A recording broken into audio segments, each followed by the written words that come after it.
ఇక్కడ నానిని చూసేసి వైఎస్ఆర్సీపీలో ఓట్ అనేది ట్రాన్స్ఫర్ అయింది కాబట్టి ఇక్కడ విజయవాడ పార్లమెంట్ అనేది కొంచెం నానికి ఫేవరింగ్గా నడిచింది. స్లైట్ ఎడ్జ్ ఉంది.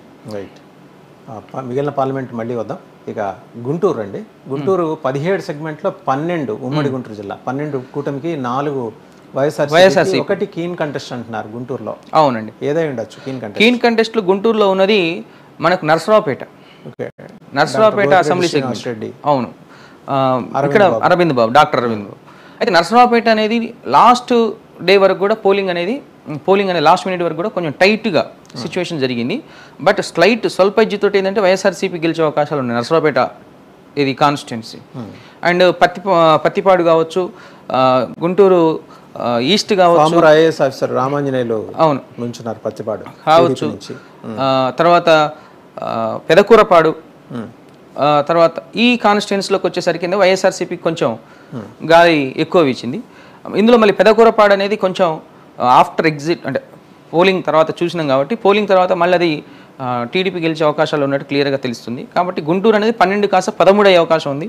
ఈ వైఎస్ఆర్సీపీ కీన్ కంటెస్ట్ అనేది మళ్ళీ ఇక్కడ చేరి వాళ్ళు 4 స్థానాలతో సరిపెట్టుకుంటారు. రైట్.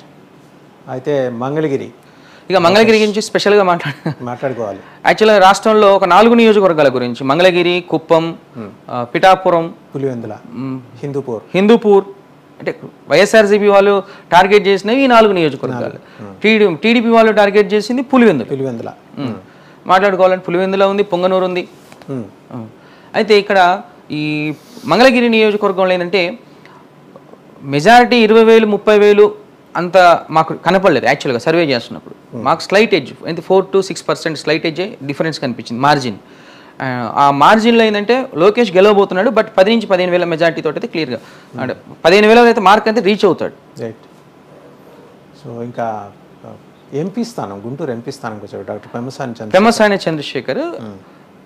సుమారు 1,50,000 పైచిలకు మెజారిటీతో గెలవబోతున్నారు పెమ్మసాని చంద్రశేఖర్. ఎందుకంటే అతను ఎలక్షనీరింగ్ ఎట్లా ఉంది అంటే మేము సర్వేలో గ్రౌండ్లో అబ్జర్వ్ చేసినప్పుడు అతనికి సంబంధించిన 7 నియోజకవర్గాల్లో ఏ నియోజకవర్గంలో మైనస్ ఉంది దాన్ని ఫస్ట్ రిపేర్ చేసుకుంటూ వచ్చి తర్వాత ఓటర్లని కనెక్ట్ చేసుకునే విధానంలో తక్కువ టైంలో సోషల్ మీడియాని ఎలా హ్యాండిల్ చేయాలి అనేది మొత్తం అన్ని విధానాల్లో కొంచెం ప్రజల్ని బాగా అట్రాక్ట్ చేసుకున్నాడు. పెమ్మసాని చంద్రశేఖర్ అక్కడ మంచి మెజారిటీతో గెలుస్తున్నాడు. ఇంకా నర్సరావుపేట పార్లమెంట్ నుంచి లావు కృష్ణదేవరాయలు మళ్ళొకసారి టీడీపీ పార్టీ, పోయినసారి వైఎస్ఆర్సీపీ పార్టీ నుంచి గెలిచాడు, బట్ ఈసారి టీడీపీ పార్టీ నుంచి గెలుస్తున్నారు. ఆయన అనిల్ కుమార్ యాదవ్ ఎవరైతే ఉన్నారో ఈసారి నర్సరావుపేటలో ఓడిపోతున్నారు. గుంటూరు 2 పార్లమెంట్లు, గుంటూరు కావచ్చు నర్సరావుపేట కావచ్చు, 2 కూడా టీడీపీ కైవసం చేసుకుంటారు. బాపట్ల పార్లమెంట్ ఎట్లా ఉంది? బాపట్ల పార్లమెంటు కొంచెం స్లైట్గా వైఎస్ఆర్సీపీకి అనుకూలంగా ఉంది. బట్ ఆఫ్టర్ పోలింగ్ ఏం జరిగింది అంటే బాపట్ల కూడా ఈసారి టీడీపీ ఖాతాలో పడే అవకాశాలు ఉన్నాయి క్లియర్గా. ఇక ప్రకాశం జిల్లాకు వస్తే